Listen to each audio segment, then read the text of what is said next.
చంటిని అయితే బసవ వాళ్ళు తీసుకొని వస్తారు. తీసుకొని రాగానే అక్కడ ఉన్న బసవ అయితే అయ్యగారు ఈ చంటి గారిని తీసుకొని వచ్చామని చెప్పి గట్టిగా అరుస్తారు. దాంతో సింధూర, చంచలమ్మ, కేశవ వాళ్ళందరూ కూడా బయటకు వస్తారు. ఇక అక్కడే ఉన్న సింధూర అయితే పరిగెత్తుకుంటూ వచ్చి చంటిని గట్టిగా హక్ చేసుకుంటుంది. అది చూసి చంచలమ్మ అయితే సింధూర అని చెప్పి గట్టిగా అరుస్తుంది. దాంతో చంటి అయితే అయ్యగారు ఏంటి అయ్యగారు పిలిచారంట అని చెప్పి అంటూ ఉంటాడు. ఇంతలో చంచలమ్మ అయితే సింధూర అలా చంటిని హక్ చేసుకోవడం చూసి ఒక్కసారిగా షాక్ అయ్యి అలా ఉండిపోతుంది. ఇక చంటిని అయితే వాళ్ళు కొడుతూ ఉంటారు. సింధూర ఎంత ఆపినా సరే సింధూరాని కొందరు పట్టుకుంటారు.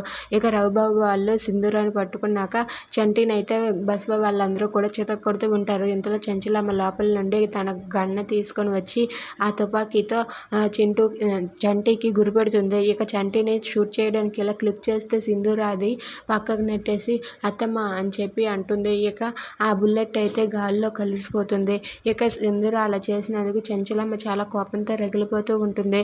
ఇక చంటికి ఒరే నా కోడలు మనసు మార్చినందుకు నిన్నేం చేయాలిరా అని చెప్పి చంటిని కొట్టబోతూ ఉంటే ఇంతలో సింధూర అయితే అత్తమ్మ ఆగండి అత్తమ్మ అని చెప్పి చంచలమ్మకి సింధూర ఎదురు తిరిగి చంటి నా మెడలో తాళి కట్టిన భర్త అని చెప్పి తన మెడలో పసుపు దాడిని చూపిస్తుంది. అది చూసి చంచలమ్మ, కేశవ అక్కడ ఉన్న వాళ్ళు షాక్ అవుతారు. Please subscribe.